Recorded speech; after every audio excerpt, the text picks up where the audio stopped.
Bueno, muy buenas tardes a todas, a todos y a todes. Les damos la bienvenida al tercer y último encuentro de nuestro ciclo Discursos de Odio en Perspectiva, los modos de decir del pasado y el presente, organizado por el Observatorio de Medios y Derechos El Lente Rabioso y por el Departamento de Comunicación del Centro Cultural de la Cooperación Floreal Gorini. El encuentro de hoy será sobre discursos de odio, política y salud. Les recordamos que pueden acceder a las anteriores charlas de este ciclo que ya están publicadas en nuestras redes sociales. Y me presento primero, mi nombre es Keila Reitzin y como integrante del Departamento de Comunicación del Centro Cultural de la Cooperación del CCC estaré a cargo hoy de la presentación y moderación de este tercer y último encuentro del ciclo, que como les decía será sobre discursos de odio, política y salud. En un año muy particular, en un año en que nos tocó atravesar una pandemia, que todavía no terminamos de superar, aunque el año ya esté terminando. Así que en realidad no sería un periodo para pensar anual, sino que bueno, no sabemos hasta cuándo va a durar.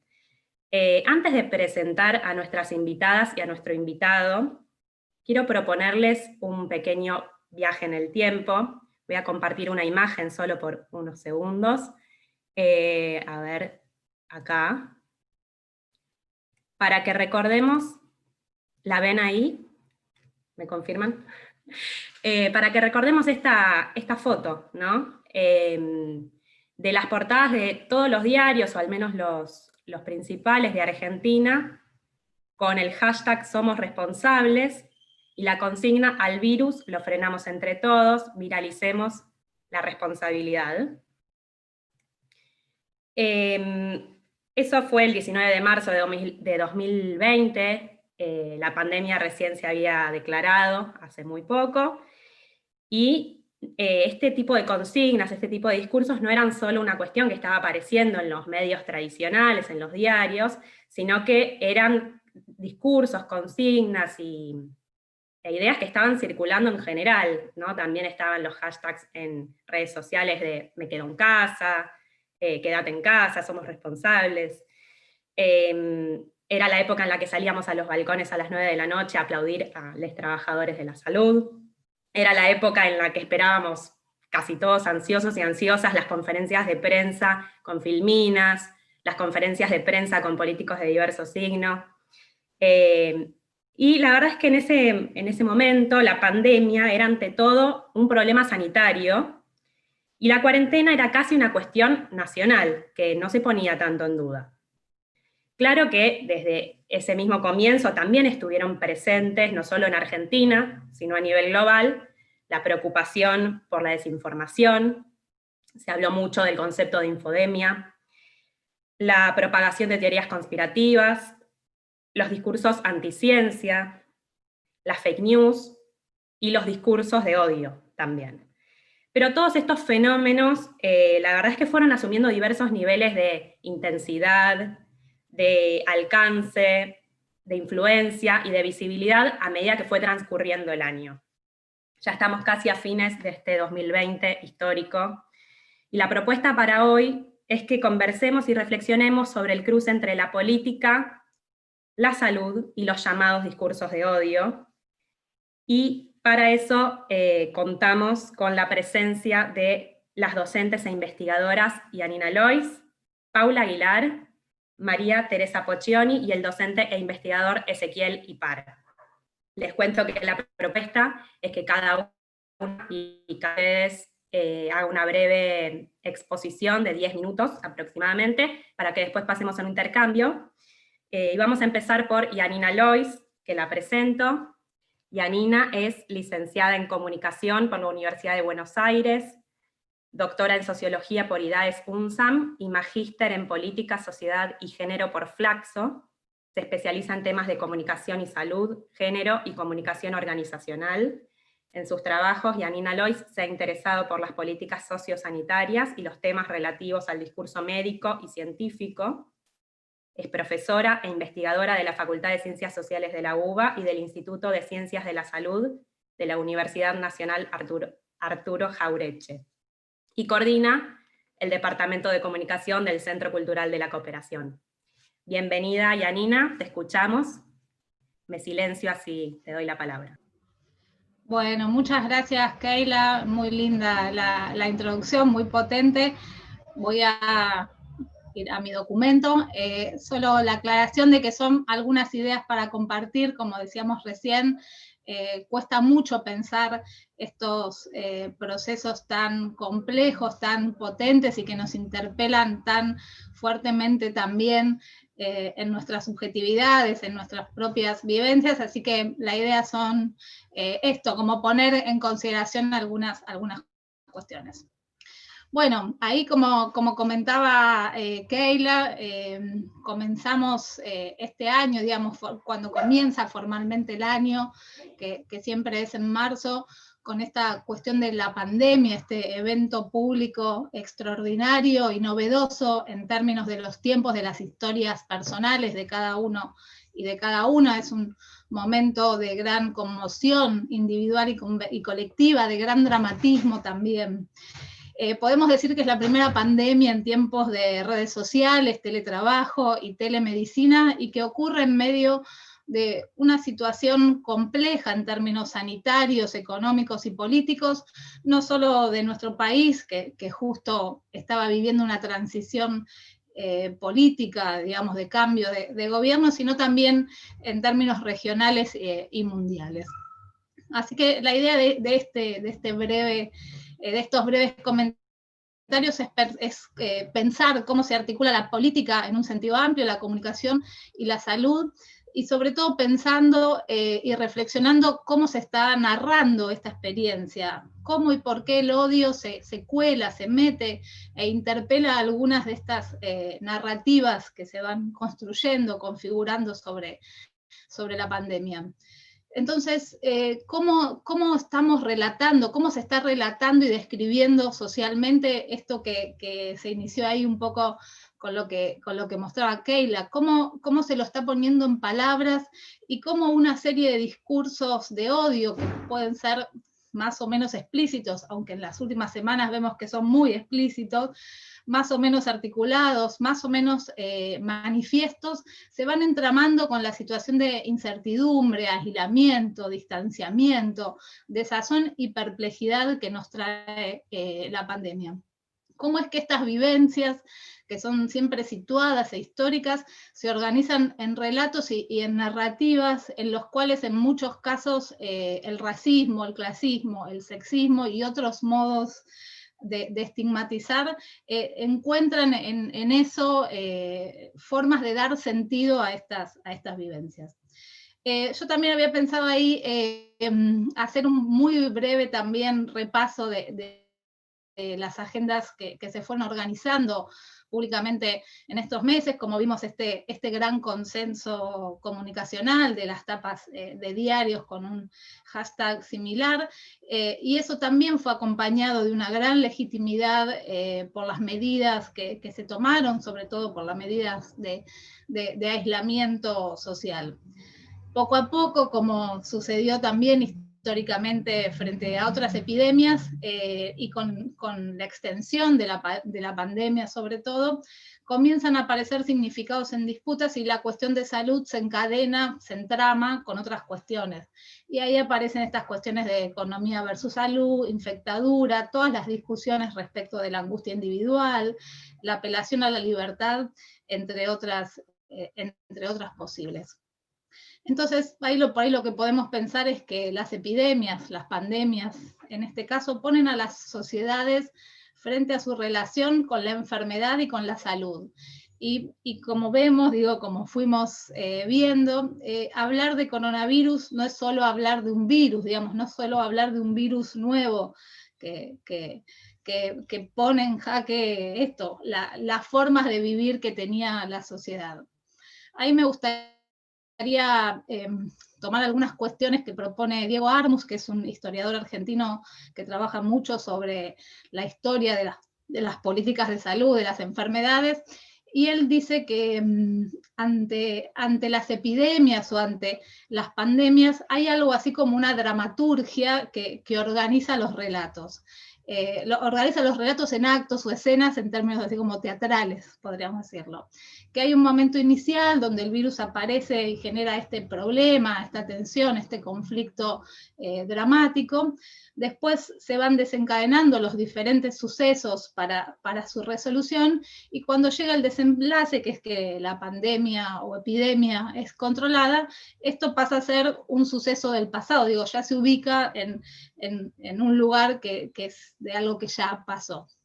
Y también Armus menciona que en esta dramaturgia hay algunos tópicos que podemos encontrar como recurrentes, que a pesar de que cada epidemia es específica, es particular, es obvio, por ahí lo estoy diciendo, pero hay algunos tópicos que son recurrentes. Uno que nunca falta es cómo es que se explica que en cada pandemia el mal, este mal que aqueja a la humanidad o a una parte de ella, pasa de persona a persona, y dónde es que se origina, y en general esto es casi siempre un lugar sucio donde surge este mal. Otro de estos tópicos es el que da cuenta de las respuestas individuales y colectivas para enfrentar este mal. Y entre ellas también aparece con frecuencia la cuestión del escape de quienes pueden a lugares confortables o más amigables para aislarse del mundo exterior. Pero también nos dice que todas estas explicaciones buscan la identificación de responsables y que a la vez también estigmatizan a los portadores del mal que nos genera estos otros, signados por su condición social, racial, étnica, religiosa, de género, de edad u otras. Y por último también dice que son recurrentes los rituales y las prácticas destinadas a eliminar y exorcizar a ese enemigo invisible. Hemos visto situaciones de quema de barbijos, fiestas llamadas COVID, por ejemplo, y en esa línea aparecen todas las explicaciones de corte mítico religioso que ofrecen interpretaciones moralizantes de la epidemia y se apoyan, por ejemplo, en la idea del castigo. Entonces, por ahí traía esto que propone Armus para reafirmar que hablar del COVID no se trata solo de hablar de una enfermedad, que la pandemia es escenario de disputas ideológicas y que, bueno, con los meses del aislamiento deja de haber este mensaje único. Ahí también lo que vimos en estos meses es que en lo que hace a la opinión pública y sobre todo al rol de los medios masivos de comunicación es que se desarma y se deshace este mensaje de consenso, este mensaje de acompañamiento, y se empiezan a reforzar y transmitir sensaciones de saturación y de fatiga, sobre todo respecto de las medidas de cuidado.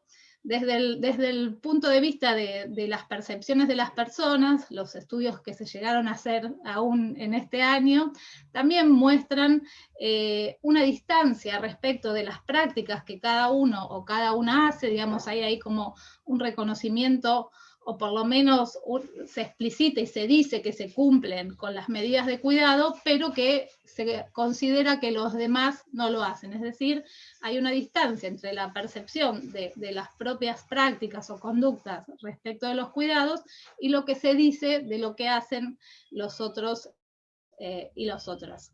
Esto combinado con, digamos, bueno, ya también se habló bastante de esto, de todo lo que tiene que ver con los discursos negacionistas y fatalistas, que van de esto de la idea de lo que toca, si me tiene que tocar, me va a tocar, o sea, no valdría la pena cuidarse, al no es para tanto, están exagerando, o ya está y ya fue. Y en este punto, por ahí, para volver a retomar esta pregunta por ahí inicial, es que si bien se comprende el impulso de los sectores más conservadores, reaccionarios, antipopulares, cuya voz tiene gran presencia y fuerza en los medios masivos de comunicación, por la sincronización de los intereses, bueno, que están como alineados, lo que a mí siempre me preocupa, o lo que a mí me interesa pensar es cómo y por qué estos discursos, estas ideas que mencionamos antes, hacen sentido en la población en general, en los sectores medios y en los sectores populares también. Entendiendo que la construcción de sentidos no es un proceso lineal, ni automático, ni unidireccional, sino que es negociado, aún en condiciones desiguales, y articulado con las propias experiencias. Y ahí dejo dos ideas, y ya voy a ir terminando, a ver qué les parece, como para seguir pensando estas cuestiones. Por un lado, lo que veíamos es que mientras la pandemia ponía al descubierto y agravaba las desigualdades sociales que ya existían previamente a la llegada del virus, la incertidumbre, lo inesperado, digamos, esto que decíamos de algo que no era imaginado en este momento de gran desarrollo científico y tecnológico, pareció como habilitar y potenciar aquellos relatos de corte apocalíptico y conspirativo, digamos, estos relatos que apelan al fin de la sociedad, que apelan a temores sociales de diverso tipo. Ahí hemos visto en estos meses un montón de expertos, referentes, opinadores diversos, vaticinándonos un futuro que nos dice que la vida nunca va a volver a ser como era, que no sé, y que van desde el fin del contacto corporal y de las relaciones interpersonales cara a cara, hasta en el otro extremo también hablan de crisis del capitalismo. Digamos, tenemos de los dos lados estos discursos de un mundo que cambia abruptamente.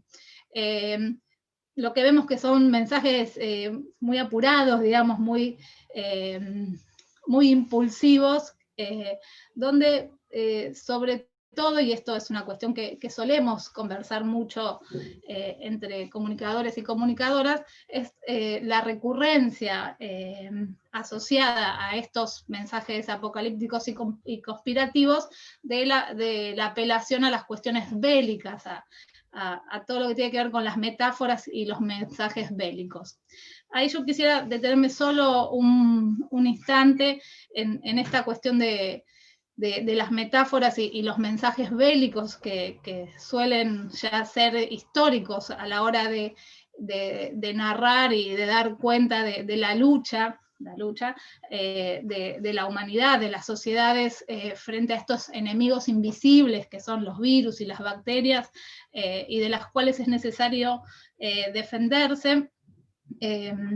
Siempre en general también asociados a esta idea de la bala mágica de la vacuna, que también, digamos, la estamos viviendo en este momento, pero lo que más que nada yo quisiera llamar la atención respecto de los mensajes bélicos, esta idea del uso de metáforas militares, que por ejemplo la hemos visto con mucha fuerza en la lucha contra el cáncer o el SIDA, es que muchas veces genera mensajes contraproducentes, digamos, porque pone a quienes ocupan el lugar de enfermos o enfermas como en un lugar de aquellos que no pueden defenderse de esta invasión, digamos, que son débiles frente a patógenos y son derrotados si llegan a la muerte. O también mismo los colocan en el lugar de culpables o responsables por no haber sido fuertes, por no haber generado las defensas necesarias o haberse puesto en un lugar de riesgo. Así que estas narrativas que las vimos encarnadas en muchas voces y en muchos espacios de diverso tipo, lo que vemos históricamente es que generan sufrimiento subjetivo, que generan desánimo, temor y que deshumanizan. Y que en muchos casos también, digamos, pueden después entramarse con discursos que estigmatizan, digamos, que generan distancia entre unos y otros, digamos, entre quienes han podido cuidarse, quienes no han sido, digamos, no han puesto en riesgo su salud y quienes no han podido hacerlo. Y ahí también nos queda, digamos, por ahí dando vueltas toda la cuestión del miedo, digamos, estas en general metáforas bélicas, esta apelación a la cuestión de la amenaza, tiene como trasfondo, como parte de la construcción de este sentido, toda la cuestión de la apelación al miedo. Y ahí también hemos discutido mucho sobre la eficacia o no, uso la palabra eficacia, provocativamente, sobre si apelar o no al miedo para orientar conductas o prácticas sociales. Ahí sabemos que tenemos bibliotecas que por ahí no están del todo de acuerdo, pero que los estudios en general nos muestran, ya sea, no sé, en las campañas sobre tabaquismo, accidentes de auto, o la misma, por ejemplo, prevención de cáncer de cuello de útero, es que además de ser éticamente cuestionable la apelación al miedo, en general lo que sucede es que el miedo paraliza, detiene, aísla, y que sobre todo no genera solidaridad ni construye comunidad, y como decíamos, coloca al otro próximo en un lugar de desconfianza y amenaza. Una idea más chiquita y ya termino porque me parece que ya me pasé de la hora. Entonces, reconociendo lo complejo y difícil e ingrato de gobernar también comunicacionalmente a la pandemia, quiero agregar un comentario muy breve sobre los modelos de comunicación que vimos en estos meses que han predominado. Y ahí lo que vemos es que en un inicio, y considero con gran acierto y gran responsabilidad, todo lo que tuvo que ver con los discursos oficiales se centraron en lo que se llama un modelo de comunicación de crisis. Este es un modelo que apunta a que la población pueda tomar rápidamente decisiones informadas sobre su salud ante una crisis o situación de riesgo, y pueda generar prácticas o actitudes preventivas, digamos, que puedan ser cuidadosas de la salud y sus próximos. En este tipo de modelo de comunicación, la información es transmitida de forma unidireccional por un único o muy pocos emisores, con un mensaje también único, universal, que tiene que ser muy claro y despojado, y se construye un destinatario que es muy general y también muy amplio. Y este modelo, digamos, como decíamos, que si bien fue muy adecuado y yo creo que muy eficaz para esos primeros momentos de la pandemia, con su extensión temporal, considero que encontró límites y dificultades, como, bueno, hemos visto por ahí en lo que sucedió en términos de discurso. Ahí lo que quiero decir es que no es posible sostener comunicaciones en salud extendidas en el tiempo que se basen en un destinatario único, o sea, un destinatario entendido como un sujeto deslocalizado, desituado y descontextualizado. Ahí se habló bastante de pasar a un modelo más orientado a lo que se llama de reducción de riesgo y daños, que es un modelo que se utiliza, por ejemplo, respecto del consumo problemático de sustancias, y que básicamente lo que busca es desarrollar intervenciones para minimizar las consecuencias adversas de este consumo.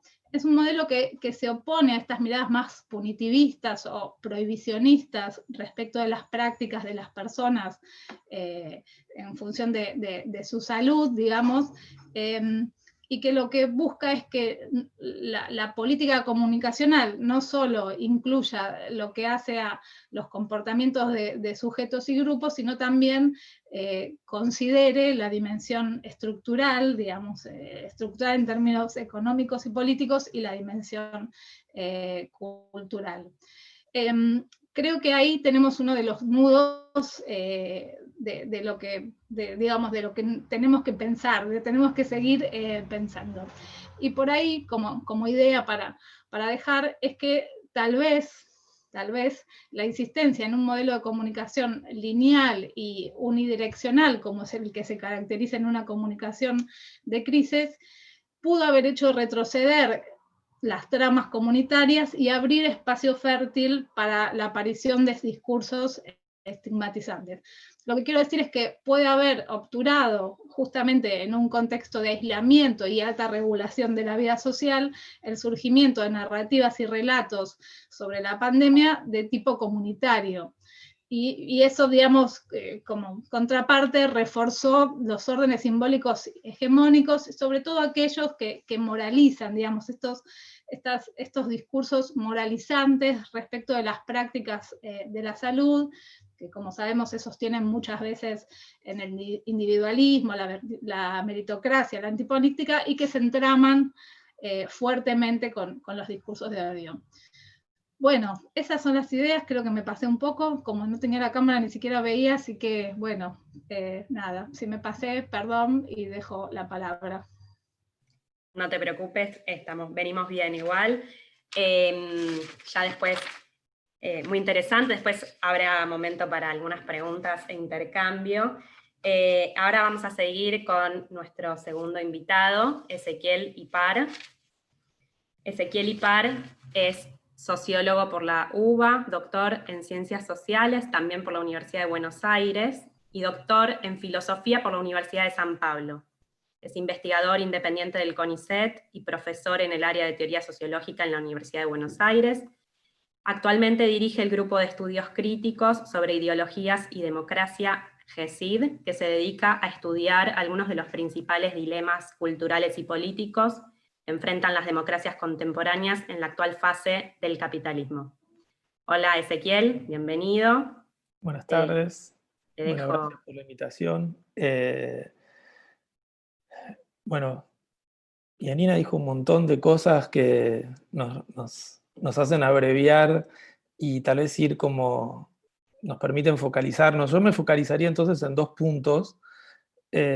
Uno que tendría que ver con el modo en el que se abordó la cuestión del miedo, como lo decía ella, la cuestión del terror a lo desconocido de este virus y toda los cambios que fue teniendo esa construcción del aspecto terrorífico del virus, y cómo ahí cómo en esa representación de lo amenazante se cruzaron cuestiones de prejuicios sociales, digamos, alteraciones de ese consenso que vos, Keila, pusiste tan claro que comenzó en marzo y habría que ver cuánto duró, pero uno podría decir que ese consenso fue perforado desde muchos lugares que son sintomáticos y son interesantes para analizar todas las perforaciones de ese consenso que vos reconstruiste también con toda esa pluralidad de etapas. O sea, uno sabe que es imposible encontrar algo parecido en agosto, digamos, o en junio tal vez. Y después el otro aspecto que tal vez me gustaría comentar es hacia adelante. O sea, nosotros estamos frente a un dilema que todavía no alcanzamos a ver, que es el del costo de esta pandemia. Y obviamente está la discusión por cómo se va a distribuir ese costo, quién va a pagar este costo, qué emergencias sociales van a ser atendidas y cuáles tal vez no van a ser atendidas, cuáles van a ser relegadas, cuáles van a ser silenciadas, cuáles van a ser olvidadas. Todo eso, inclusive, no podría decir que va a trascender la duración del virus. Y esto tiene muchas dimensiones, ¿no? Y ahí también aspectos comunicacionales van a construir o la necesidad de que se le preste atención, de que se piense en protecciones, de que se piense en políticas, o eso va a quedar invisibilizado y van a quedar puestas otras prioridades. Y hay toda una lucha por, digamos así, la representación de la salida de la crisis, que me parece que también nos tendría que, o por lo menos atraviesa las cuestiones que están proponiendo y atraviesa claramente los discursos de odio. Voy entonces al primer aspecto, que es cómo se construyó el terror frente al virus, qué rostros tenía, ¿no? Y es curioso porque en nuestro país, a diferencia, por ejemplo, de lo que sucedió en Estados Unidos o en Brasil, tuvimos un primer momento de cierta cautela, de cierta prudencia, que duró, habría que ver, 2 meses, 3 meses, pero ahí las otras experiencias, los otros países fueron más indicativos de lo que estaba sucediendo, y el primer nombre que tuvo desde, llamémoslo así, las derechas más duras hoy a nivel global, ese nombre del terror al virus ya tenía una componente xenófoba no sé si ustedes recuerdan, pero se hablaba del virus chino, ¿no? Y eso fue inmediatamente. Acá eso no llegó de esa manera, pero fíjense que cuando se trataba de enfrentar un evento inesperado, que podía ser, tenía un grado de contingencia, era una modificación de la naturaleza finalmente, donde podría haber alguna intervención de la actividad humana, pero nunca se indagó en cuál era estructuralmente esa intervención de la actividad humana que podía haber generado el virus, ¿no? La primera respuesta fue identificarlo como con un país y que eso tuviera un claro rasgo xenófobo, que no sé si ustedes lo recuerdan también, pero es difícil ver la memoria sobre, pero muy al comienzo de esta epidemia,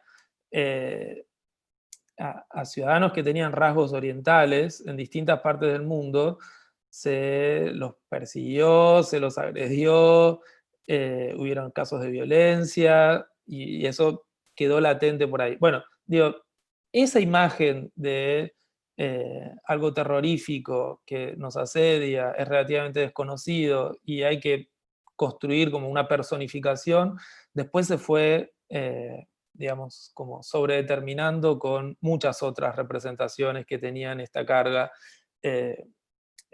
prejuiciosa, agresiva, típica de lo que conocemos como discursos de odio. Yo voy a nombrar solo uno, que era, digamos, la de los que aparecían como beneficiarios de alguna de las políticas protectivas que había generado el virus, ¿no? En nuestro caso era el IFE, y no sé si ustedes recuerdan todas las fantasías que había sobre eso. Yo no traje ahora la imagen porque no sabía tampoco si se podía compartir pantalla, pero a mí me impactó una sobre todo, no recuerdo la fecha, pero estaríamos entre julio y agosto, que era una imagen de unos ómnibus, aparentemente, o sea, decía, cruzando la frontera de Bolivia a la Argentina, y el texto era cientos de miles de bolivianos cruzan la frontera para cobrar el IFE.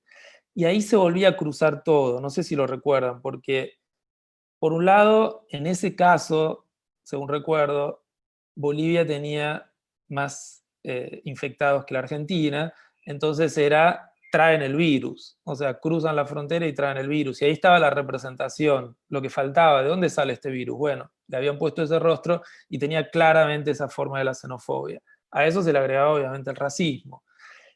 Y lo que cerraba ahí una composición era la estafa a las políticas del Estado de Bienestar, o sea, la estafa a las medidas protectivas contra el virus. Vienen a estafar al Estado. Bueno, fíjense qué composición, ¿no? Xenofobia, racismo, clasismo y toda una maquinaria muy potente para hablar del virus desde una posición ideológica completamente agresiva, digo, que mostraba los niveles más intensos de eso que llamamos discurso de odio. Bueno, me parece que ahí, cuando revisemos el archivo de ese tipo de representaciones, vamos a encontrar muchas cosas muy sintomáticas y muy significativas. Y voy rápido entonces al segundo punto, que es hacia adelante.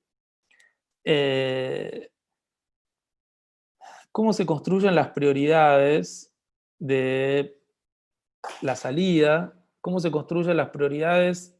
Me parece que esquemáticamente de quiénes van a ser los que como sociedad vamos a poner en primer lugar, y ahí hay toda una discusión que pasa como sumergida, ¿no?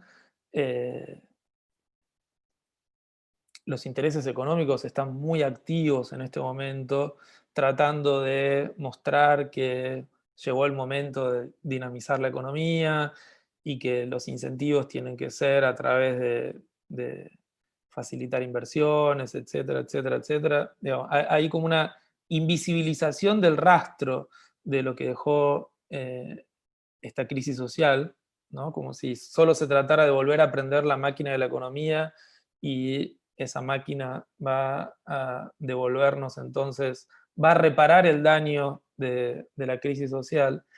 Y por el otro lado está en discusión qué actividad se nos va a requerir, o sea, qué hacer para tratar la cuestión de la crisis social que va a quedar. Digo, ahí aparecen cuestiones que se enuncian como muy auspiciosas, en el sentido de que, bueno, esto puede, digamos, algo del shock de lo que produjo esta pandemia debería obligarnos a una reflexión muy profunda sobre nuestra relación con la naturaleza, nuestra relación con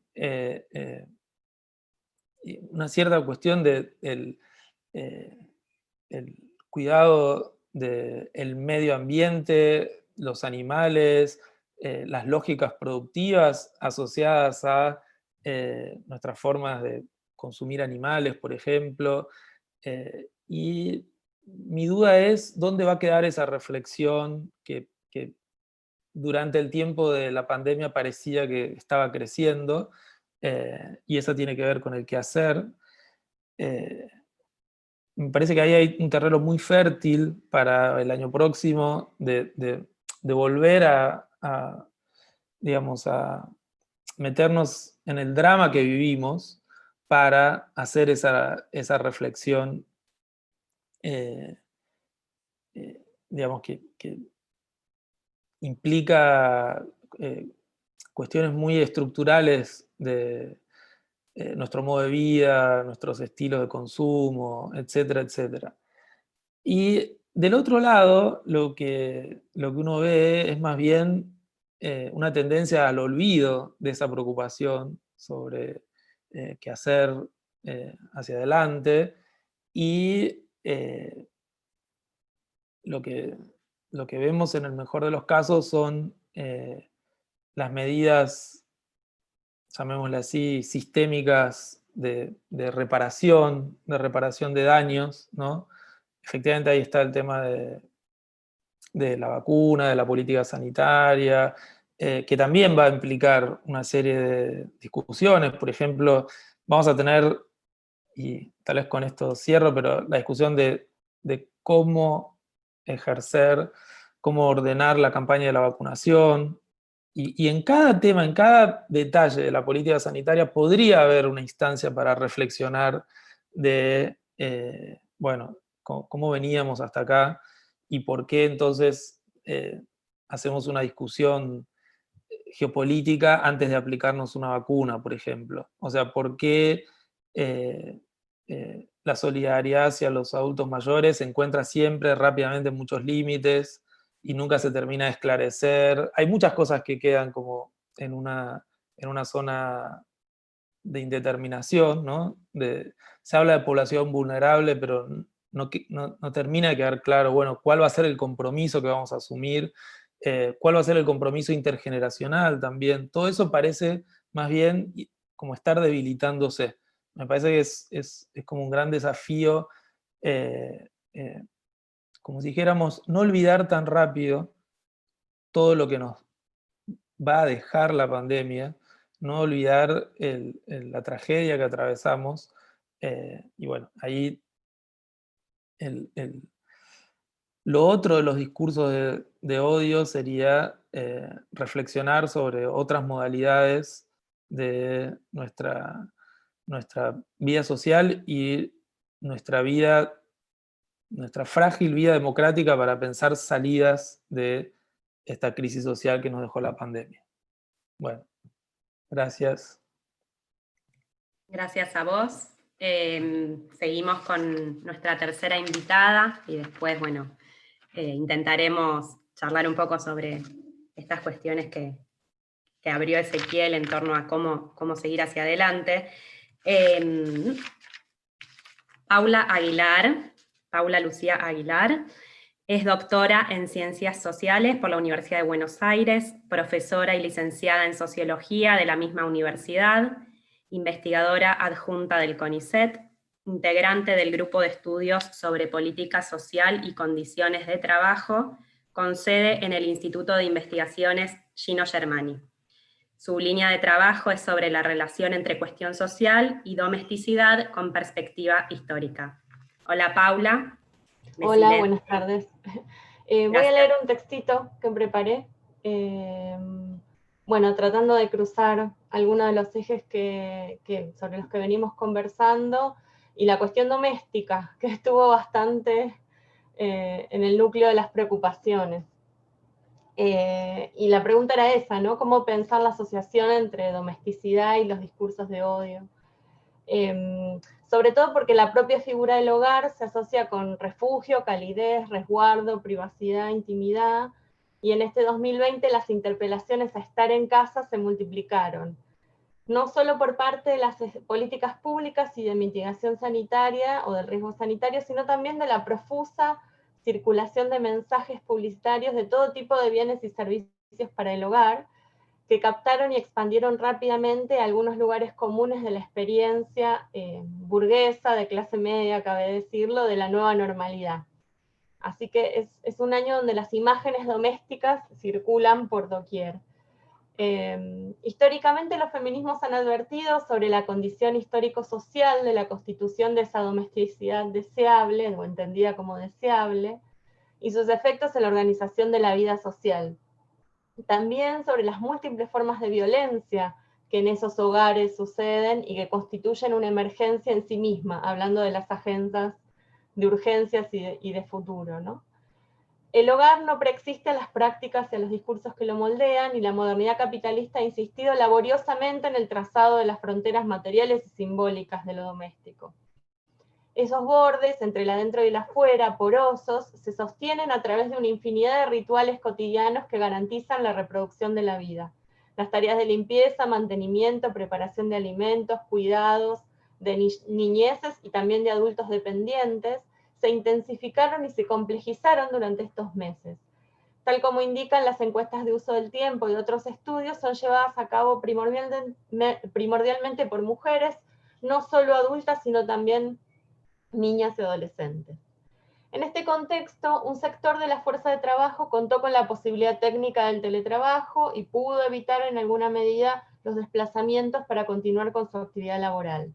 Pero una de las principales dificultades cotidianas con las que se encontró fue la desarticulación de la organización social del cuidado, que en nuestro país está fuertemente privatizada y mercantilizada, y así como también la suspensión de la escolaridad presencial. Así, la domesticidad fue problematizada y politizada como pocas veces antes en el espacio público. Al menos durante los primeros meses, y en esto, escuchando las otras intervenciones, pensaba casi que podríamos ir construyendo una suerte de periodización de los discursos públicos de la pandemia, pero al menos durante los primeros meses arreciaron en la prensa las notas sobre las nuevas formas de trabajo, las vicisitudes del trabajo en casa, centradas en los sectores medios nuevamente, que se fueron disolviendo luego para convertirse en rasgos potenciales de una nueva normalidad. Mientras que desde espacios activistas y medios independientes se denunciaban las difíciles condiciones de vida y trabajo de los sectores populares en esas mismas circunstancias. Los discursos públicos sobre lo doméstico, la amplificación de las imágenes de la vida cotidiana en redes sociales, y la problematización pública del trabajo de reproducción y de cuidados, que incluso alcanzó, como nunca antes también, el orden de cuestión de Estado, convivieron de modo paradójico. ¿Qué significa estar en casa? ¿Quiénes pueden hacerlo y cómo? Al mismo tiempo, el reconocimiento de la esencialidad de tareas históricamente infravaloradas para la sostenibilidad de la vida era realizada y sostenida por cuerpos racializados, que estuvieron lejos de mejorar sus precarias condiciones. En el marco de los crecientes temores al contagio y a la imposibilidad de amplios sectores de la población de sostener las medidas sanitarias en sus hogares, emergió un conjunto de discursos de odio de contenido clasista, racista y generizado, particularmente crítico de otros modos de habitar y organizar la vida cotidiana, que contrastaron con imágenes de los sectores populares con los criterios de la domesticidad entendida como deseable y que circulaba por otros ámbitos. Solo por traer algunos ejemplos resonantes, o por lo menos los que quedaron de esos primeros tiempos, emergieron particularmente en la multiplicación de casos en Villa Azul, al momento de la presencia en patios y frentes de las casas de quienes no tenían dónde estar, las condiciones que se cobraron la vida de Ramón en la Villa 31, pero también en el momento en que algunas figuras televisivas mostraron a las trabajadoras de casa particular en situaciones incómodas e injustas de abuso de poder, además del más grosero incumplimiento de sus derechos laborales. También se contrastó esa domesticidad en las afirmaciones sobre los habitantes de Guernica y la exposición de la imagen de sus casas, sus objetos, sus modos de vida y trayectorias, o ante cada anuncio de políticas públicas vinculadas a ingresos o protecciones sociales como el IFE. Por último, si bien su emergencia se produce en otras circunstancias, la captura y circulación de las apreciaciones racistas recientes de los jugadores de rugby respecto de las empleadas de casa particular condensan múltiples sentidos sobre las jerarquías al interior de los hogares y concentran en estos días la atención pública. ¿Cómo comprender estos discursos sociales y sus efectos? ¿Cómo proceder desde una crítica de la cultura? Para eso algunas observaciones. Autoras feministas como Sara Ahmed, al analizar los efectos políticos del odio en tanto emoción, advierte el peligro de caer también en simplificaciones moralistas. Con ello advierte que es posible identificar una economía particular en la circulación de los discursos de odio, por la cual existen formas aceptadas y legítimas, aun cuando fueran condenables en sus contenidos de estos discursos, mientras que otras no son siquiera enunciables. Ella toma como ejemplo algunas expresiones contrarias al status quo, o el odio, el resentimiento de clase, por ejemplo, o entre trabajadores y patrones. Unos odios son más expresables que otros en la dimensión pública. Por otra parte, los señalamientos generalizados, tanto bajo la forma de la denuncia como el llamado consumo irónico del contenido de estas expresiones, puede tener el paradójico efecto de la multiplicación de esos sentidos y del refuerzo también de las jerarquías sociales que constituyen sus condiciones de producción. Ahora bien, y este es un debate muy contemporáneo, el silenciamiento de esas formulaciones no soluciona el problema estructural de sus condiciones de producción. La sanción que quita sin más del espacio público o cancela esos discursos se parece más a una idea de lo que también Ahmed llama la felicidad institucional, por la cual si tenemos políticas para ese problema no tendríamos el problema, ¿no? Es algo que se está viendo cada vez más. Asimismo, es preciso estudiar y entender las condiciones de circulación de estos discursos, su materialidad y los efectos en los cuerpos. El odio, como plantea Ahmed, no reside de manera positiva en los signos, sino que circula entre signos y cuerpos, en y a través de los cuerpos. Los discursos de odio participan de algo que mencionaba hace un rato también Ezequiel, de la discusión por la legitimidad de las necesidades sociales y median la posibilidad de concreción de políticas. La disputa política debe estar atenta a estas emociones negativas, como hablan las autoras del giro afectivo, profundizadas por el horizonte de vulnerabilidad impuesto por la pandemia. Y cualquier estudio de los modos en que se conforman y definen esos límites de lo doméstico y su organización debe recuperarlos a la hora de construir propuestas de protección social hacia el futuro.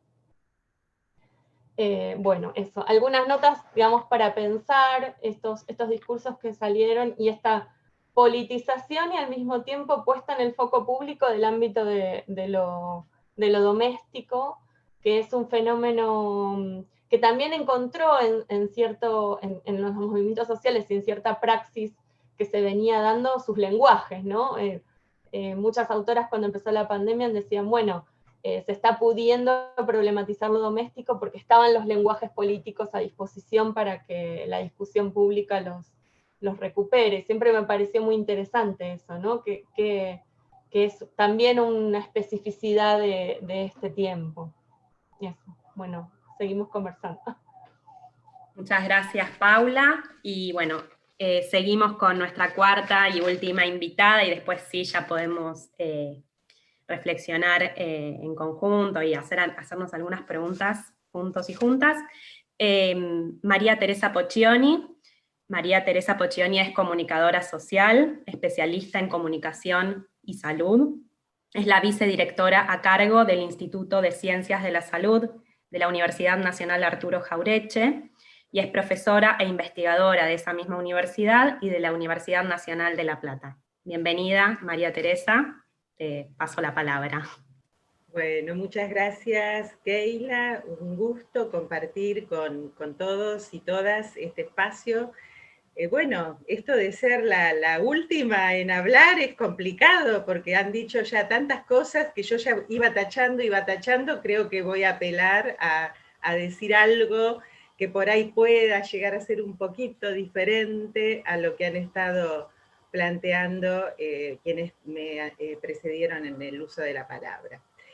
Bueno, como ven, mi inserción está vinculada a las carreras de salud, justamente, y desde allí es que, bueno, Yanina me ha invitado a hacer alguna reflexión. Confieso que un poco me asustó esto de discursos de odio, porque, bueno, no lo tenía pensado de esa manera. Me tuve que poner a pensar y a mirar y a reflexionar, bueno, a ver qué me generaba y qué me despertaba esto de discursos de odio. Y lo primero que se me vino a la mente, y acá tiene que ver con lo que hago más en La Plata que lo que hago en La Jaureche, que además soy docente de semiótica, una idea que trabajo mucho con mis estudiantes en semiótica, que es lo que plantea Foucault en el orden del discurso cuando habla de la peligrosidad del discurso, el miedo a veces a generar un discurso porque sabemos, somos absolutamente conscientes de lo que conlleva la práctica discursiva, ¿no? Y que el discurso no es solo algo que se dice acerca de otra cosa, sino que es una práctica social muy concreta. Y esto de pensarlos como discursos de odio, me parece que, bueno, tiene que ver con esta idea performativa del discurso. No solamente el odio se dice a través de los discursos, sino que se actúa también a partir de esos acontecimientos discursivos, podríamos decir.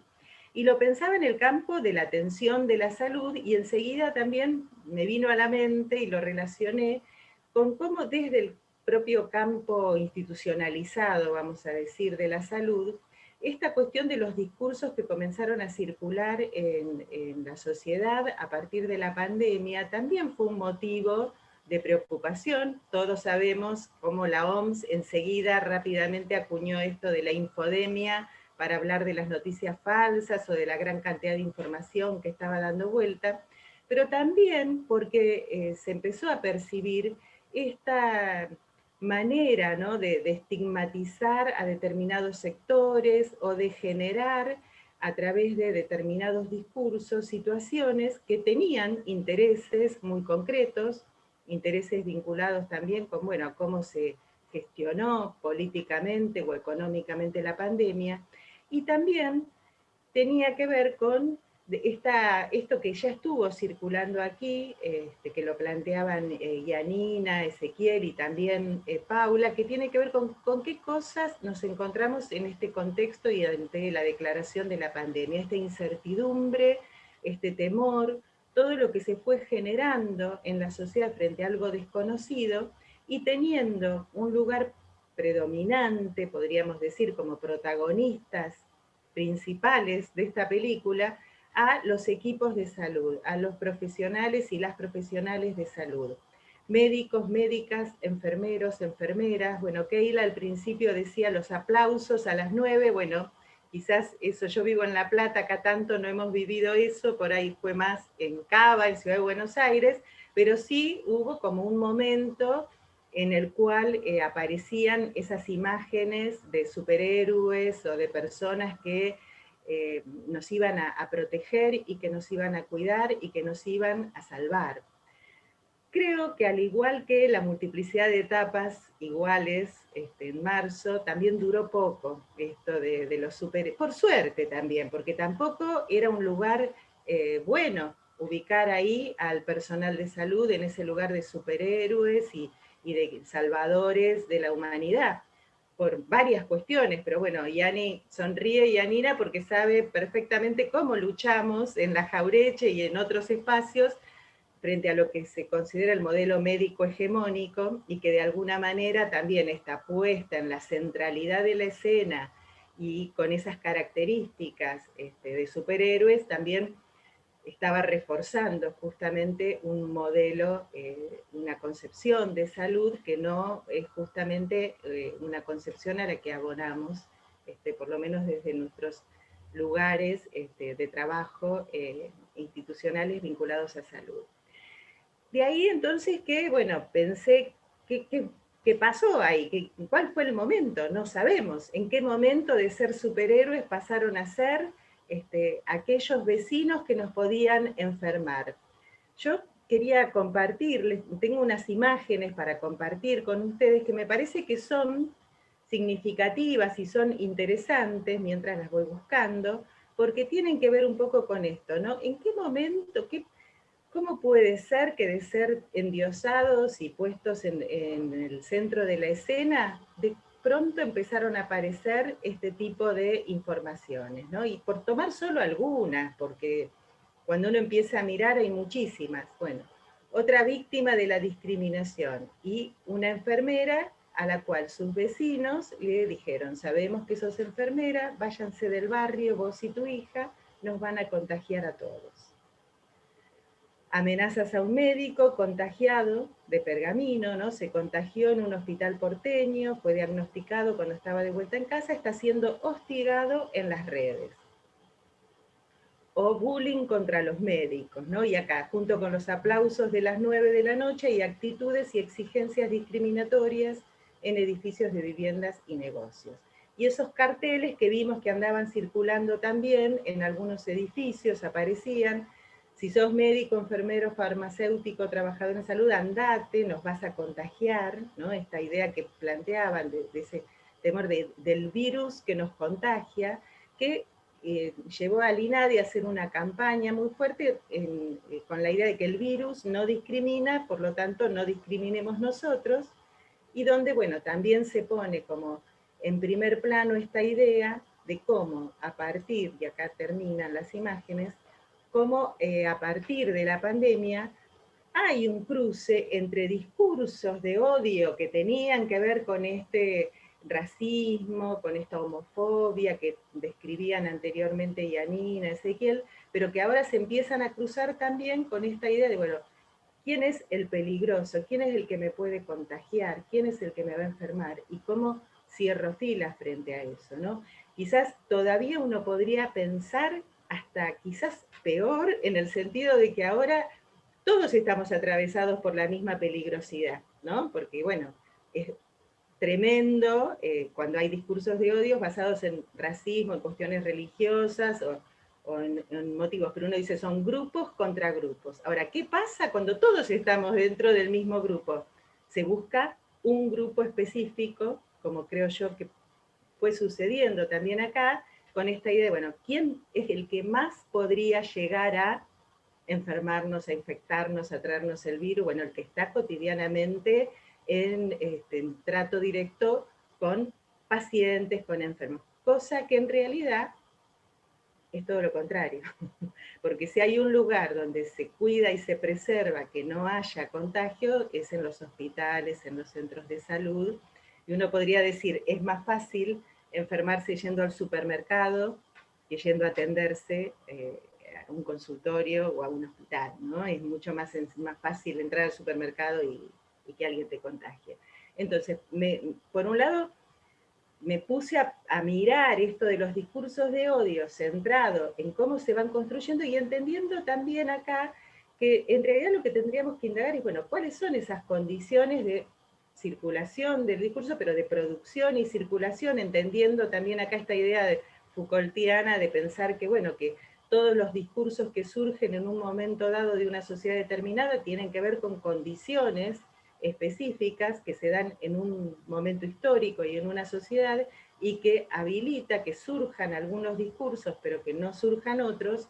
Evidentemente, tenemos aquí que analizar y que deshacer cuáles son esas condiciones. ¿Por qué? Porque lo que yo veo frente a estos discursos discriminatorios y podríamos decirle de odios diversos hacia personal de salud, que se intenta contrarrestar desde los discursos oficiales, desde los discursos públicos, con planteando que en realidad lo que sucede es que hay desinformación, la infodemia, ¿no? Hay desinformación, no se sabe, no se conoce. Ahora, lo que quería traer un poco a la charla aquí, es así, es que no hay, es lo que me pasa, que nos pasa muchas veces, ¿no, Yanina, cuando transitamos los espacios de salud y que todos nos dicen, no hay información, no hay, y nosotros decimos, bueno, a ver, hay. Ahora, ¿qué es lo que pasa? Que esa información que circula y se reinterpreta y se vuelve a producir de maneras diferentes a las formas en que nosotros quisiéramos que circulara, ¿no? Entonces, lo que en realidad uno se tendría que pensar, se tendría que poner a pensar es, bueno, ¿cuáles son esas condiciones que generaron estos discursos fuertemente discriminatorios hacia el personal de salud, que a su vez, desde lo que venimos trabajando, investigando en la Universidad Nacional Arturo Jauretche, también esto va a tener un impacto muy fuerte en los modelos de atención. En salud nosotros hablamos de modelo de atención cuando pensamos cómo se organiza un servicio de salud, teniendo en cuenta todo lo que esto implica para la atención de las personas que acuden frente a algún problema. Entonces, siempre hemos sido muy cuestionadoras y cuestionadores de esos modelos de atención, porque también al estilo de lo que planteaba al principio Yanina, y son modelos verticalistas, unidireccionales, que van del modelo del médico que sabe al paciente que no sabe.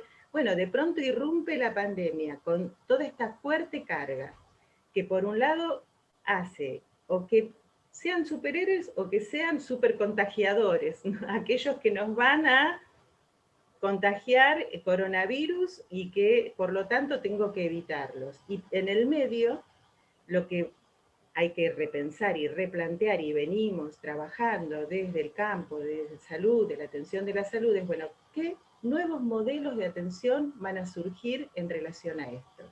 Porque también desde el personal de salud se siente amenazado frente a aquel que va a atenderse.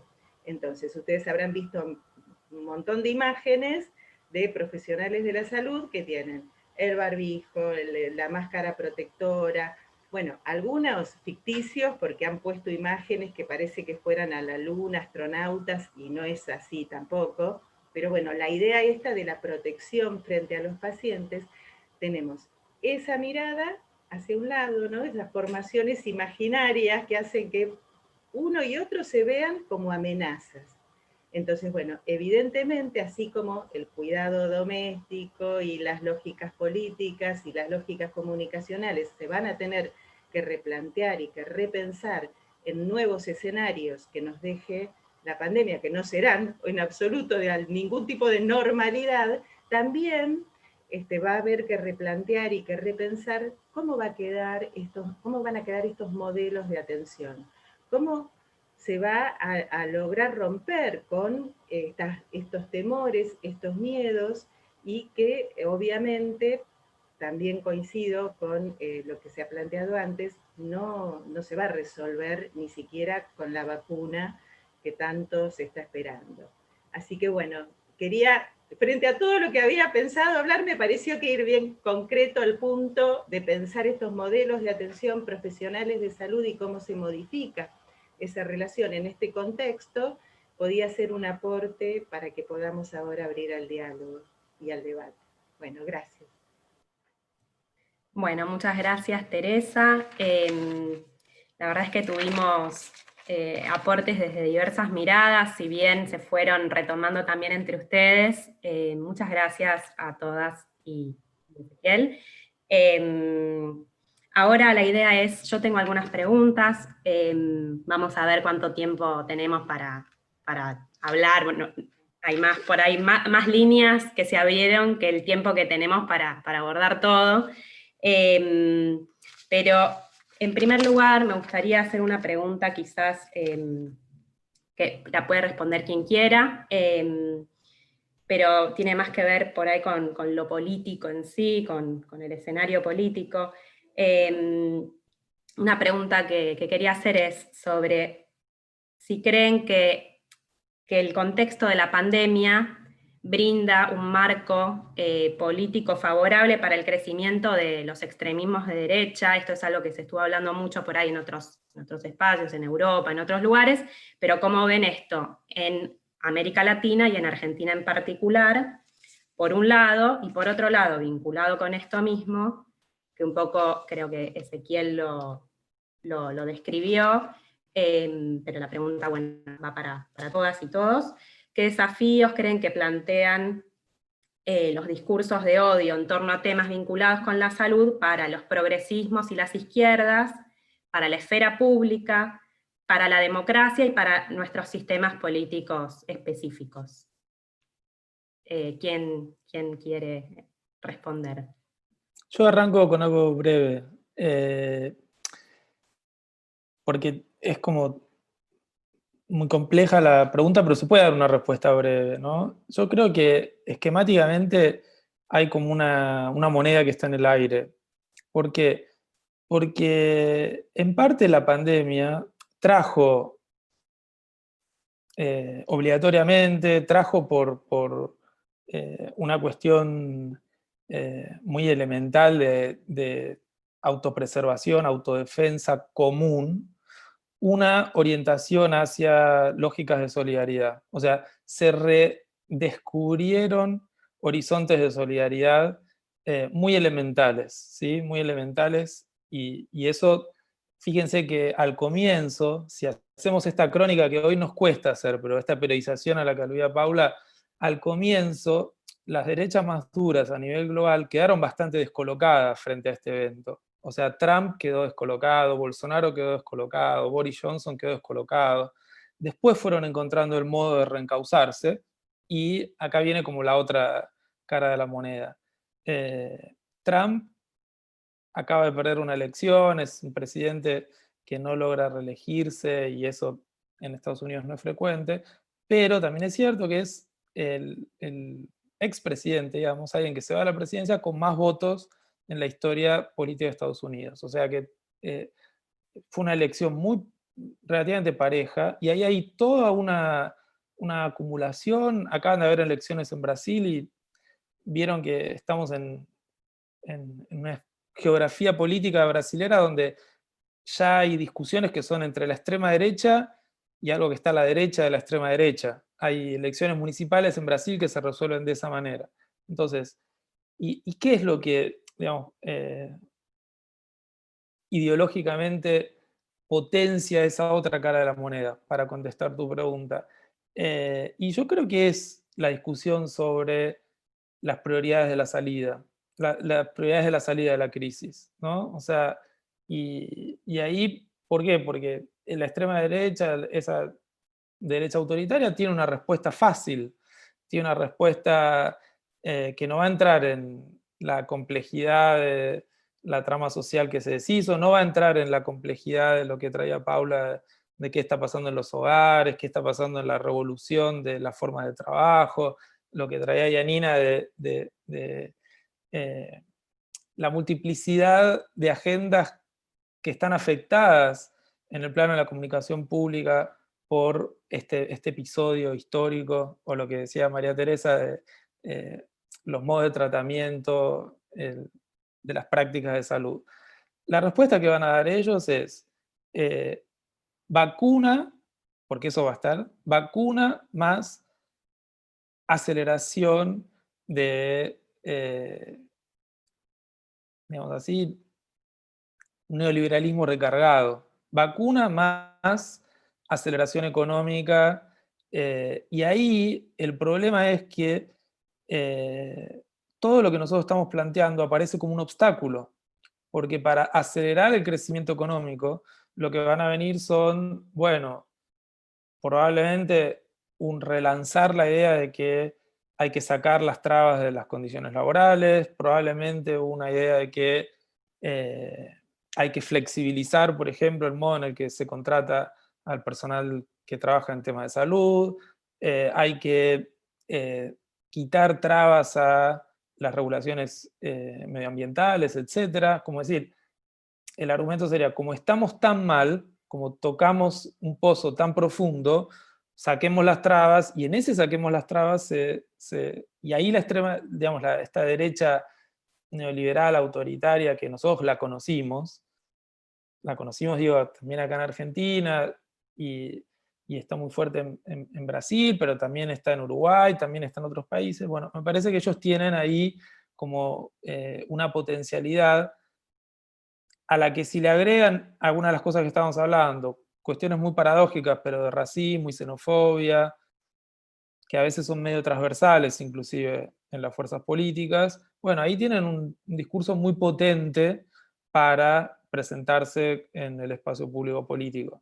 Tal vez el secreto está en cómo hacer para potenciar la otra cara de la moneda, ¿no? Y qué es lo que quedó, como ese murmullo de la idea de sin solidaridad no salimos de esto, ¿no? O sea, sin solidaridad no salimos de esto, es algo que todavía está, es una fibra que tiene alguna vibración. La estrategia de ellos va a ser apagarla cuanto antes y mostrar que para acelerar la economía hay que incentivar las inversiones, para incentivar las inversiones hay que dejarlos hacer, ¿no? Toda esa lógica de dejar hacer, que la economía funcione, que los empresarios tengan las manos libres, y ahí todo va a recomponerse. Me parece que por ahí puede pasar una parte del dilema. Bien. ¿Alguna quiere, Yanina? Sí, yo quería sumar a la segunda parte de la pregunta. Ay, si se escucha el ruido de que tengo obra al lado, avísenme si no se escucha nada. Bueno. Sí, hay dos cosas que a mí me preocupan, por ahí como para dejarlas también. Por un lado, como que yo lo que vi también este año es que las discusiones públicas fueron más binarias que nunca y se están poniendo como cada vez, digo, como de posiciones insalvables, digamos. Otra que la grieta, no quiero, digo, ver eso, pero digo, sí, como muy difícil, digamos, ante este escenario que comentaba Ezequiel, de tanta dificultad, como que parece que solo nos queda como defendernos, por decirlo así, digo, una cosa muy reactiva, y está como muy difícil el poder armar nuevas agendas discursivas, nuevas narrativas. Creo que ahí hay algo para trabajar con fuerza, y por ahí un poco, que fue un poco lo que traté de decir en el final, que eso no es posible hacerlo solo de arriba hacia abajo, solo desde, digo, no puedes impulsarse solo desde los espacios institucionalizados, y creo que ahí hay un tema como para trabajar, digo, para volver a encontrar las mediaciones entre las organizaciones sociales, las comunidades, la sociedad civil, digo, como lo sabemos, y los espacios institucionalizados y burocráticos. Creo que ahí, en términos comunicacionales, también hay algo para pensar. Y después también lo que me pareció, digamos, y es difícil también, digo, por esto de la dicotomía, o está peor la obra, es la cuestión de la noción de autonomía, pensándola ya ahí bien, metiéndonos con las cuestiones de salud y los procesos de salud, enfermedad, atención. Siempre, como contaba Teresa y Tere, venimos trabajando mucho, digo, no sé, la agenda feminista también tiene como bandera las cuestiones de la autonomía respecto de la toma de decisiones, respecto del cuerpo, de la salud, de las prácticas.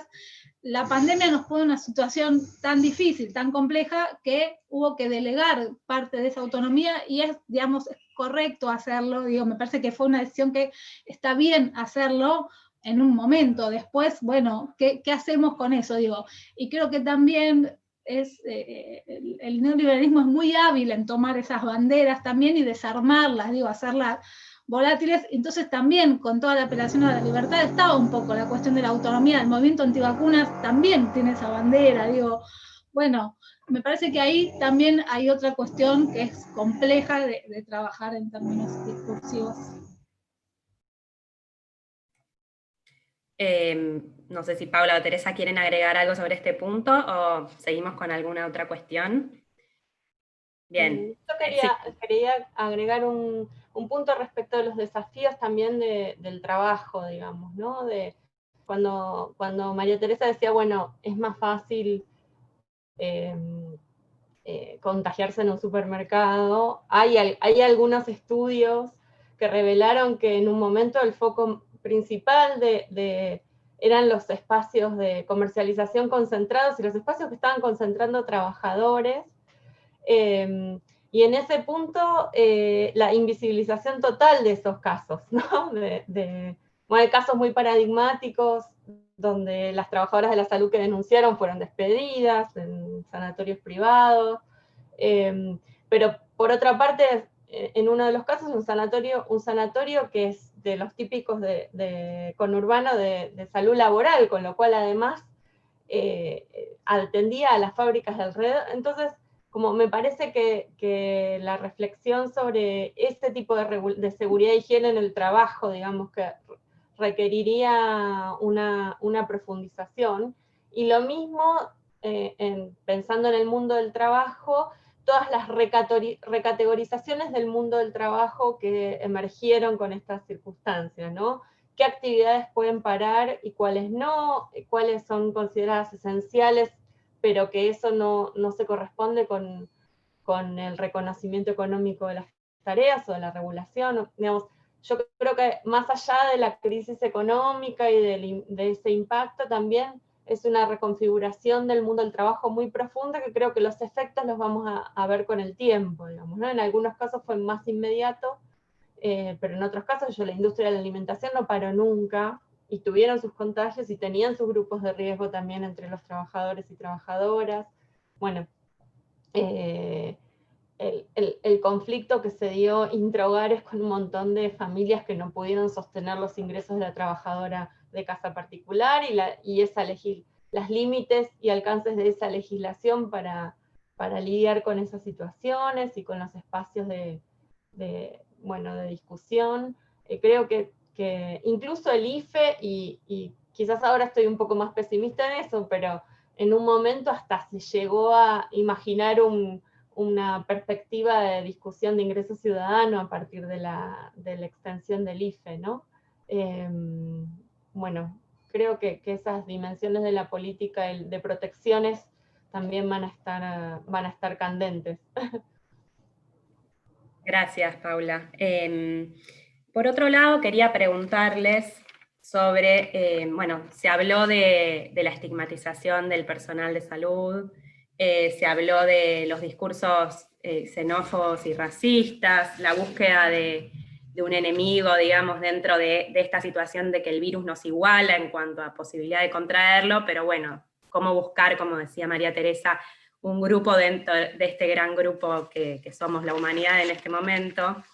Y lo que les quería preguntar, que quizás no se mencionó tanto, y yo tenía esta cuestión acá anotada como para abrirla, es sobre el tema de los discursos anticiencia, que bueno, no llegaron con la pandemia, obviamente, pero sí la pandemia brindó como un nuevo escenario para esta disputa en torno a la cuestión científica y a la cuestión de los expertos. Recordemos que, por ejemplo, durante el gobierno de Cambiemos, había habido cuestionamientos hacia los investigadores, por ejemplo, del CONICET, que había habido como una especie hasta de casa de brujas en Twitter, donde se cuestionaban las líneas de investigación de algunos investigadores. Quería preguntarles si alguno o alguna quiere hacer una reflexión sobre de dónde veníamos en ese sentido con el tema del discurso anticiencia, y qué pasó a partir del cambio de signo de gobierno, que bueno, coincidió también con la declaración de la pandemia. ¿Quién quiere responder?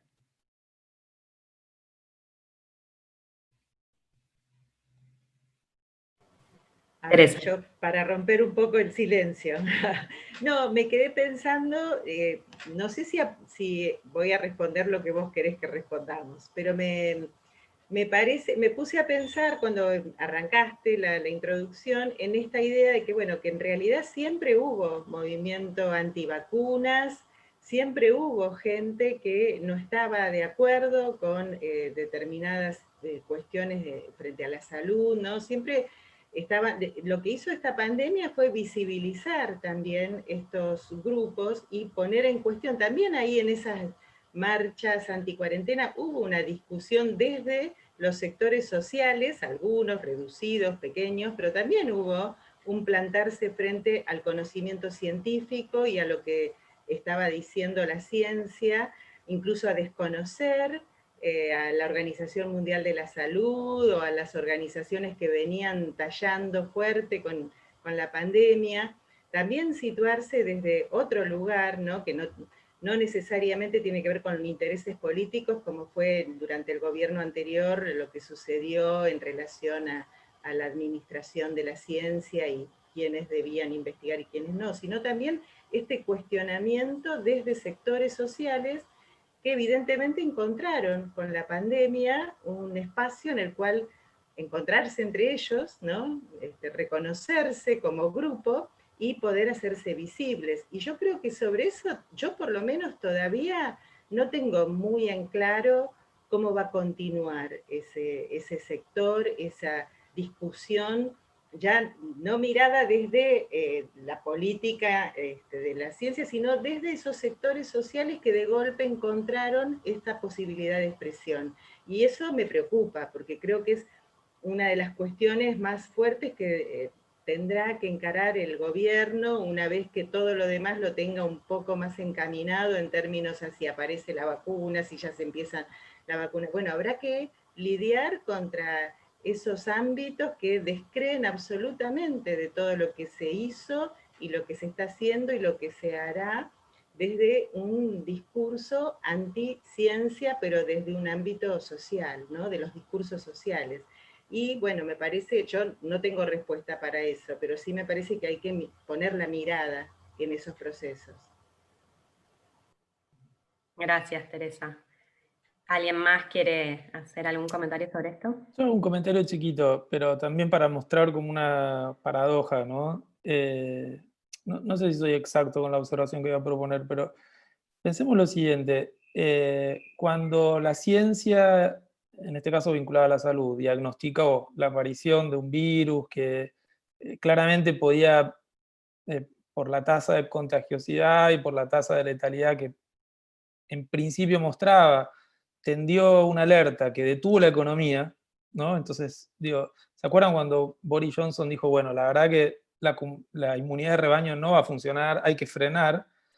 Aparece todo, digamos, y ahí hay que leer toda una estrategia de desconocer esa voz del discurso científico, que en general tenía que ver con, de vuelta insisto con esto, ¿no? Y lo digo porque es un poco la voz que acá tuvo, por ejemplo, el expresidente Macri.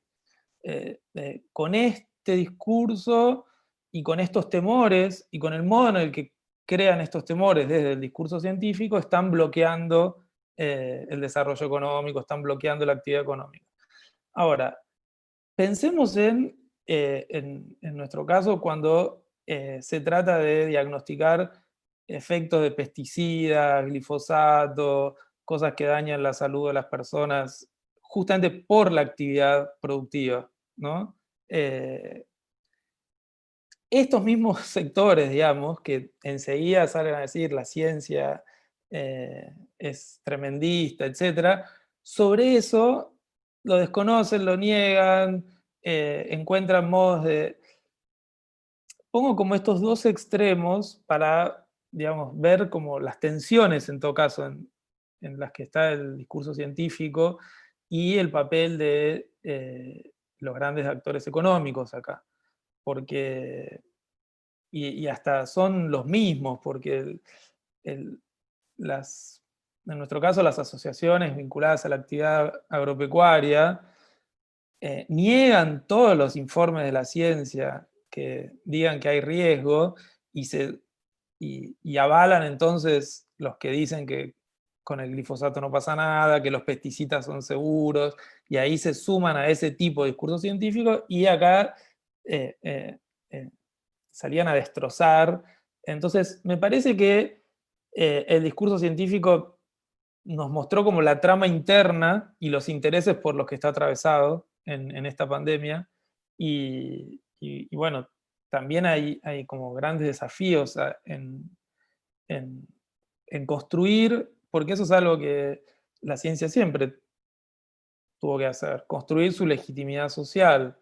No porque lo dice un biólogo, un físico, un médico, entonces hay que creer y ejercer, como decían, una autoridad que en este contexto social es una autoridad ciega, es muy difícil. Ahora, entendamos también los intereses económicos que atraviesan estas discusiones de legitimación del discurso científico y veamos qué posibilidades hay para, digamos, para una palabra científica desligada completamente de intereses económicos. No creo que sea posible. Y no creo que sea posible, menos piensen que ahora nos salimos de unos intereses y nos pasamos a otros, porque acá debemos tener laboratorios que tienen una farmacéutica que puede hacer la vacuna, y del otro lado tienen una división que se encarga de hacer los pesticidas, que los legitiman de otra manera. Entonces, bueno, veamos cómo ahí puede haber espacios de autonomía para, por un lado, darle estas certezas que la población muy legítimamente ahora está pidiendo, porque le va a poner el cuerpo.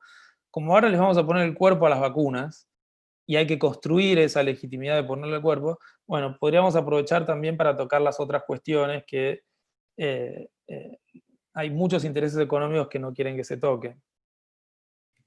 Muy interesante la importancia de esto del discurso científico en contexto también, en contexto político, en contexto económico y social y cultural incluso. Ya nos estamos quedando sin tiempo, pero quería hacer una última pregunta y bueno, la que quiera y el que quiera puede hacer ahí ya una respuesta, un comentario final y después ya cerramos. La pregunta tiene que ver con, ya que hablamos de discursos, no puedo evitar hacer una pregunta sobre los medios de comunicación, tanto tradicionales como nuevos, las redes sociales y el entorno mediático en general. ¿Qué lugar, bueno, un poco ya se viene, todos ustedes hablaron un poco sobre esto, pero bueno, poner el foco un poquito más sobre esta cuestión, sobre el rol de los medios de comunicación en la comunicación de cuestiones de salud, en este caso de todo lo vinculado con la pandemia, y también el rol de las redes sociales, y cómo a veces por ahí cuando hablamos de discursos de odio se carga un poco de responsabilidad sobre las redes sociales hoy en día, ¿no? Como propagadoras de discursos de odio, cuando, bueno, siempre existieron y los medios forman parte de ese entramado también, los medios tradicionales. Bueno, me gustaría escuchar si alguno de ustedes quiere para hacer alguna reflexión al respecto, los que quieran, y después ya con eso cerramos. Bueno, yo puedo decir algo, pero también hay un montón para decir.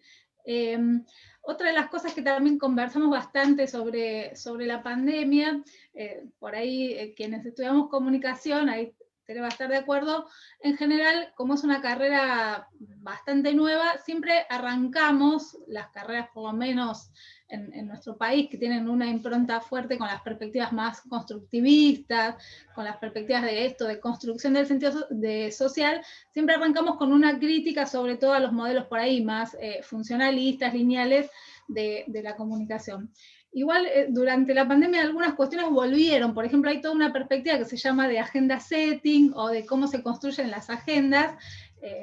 Hay como estudios muy clásicos en comunicación que surgen en Estados Unidos, donde se remarca, digamos, si bien se le pone mucha fuerza al rol de los medios de comunicación, se lo relativiza y se destaca mucho el rol de quiénes son las personas de confianza, de formadores de opinión, que en ese momento, por ejemplo, ante lo que tiene que ver con la comunicación en un momento de votación, en un momento electoral, se refuerza esta idea de la persona de confianza, que puede ser alguien de la familia o puede ser un maestro, el médico, no sé, el cura o pastor.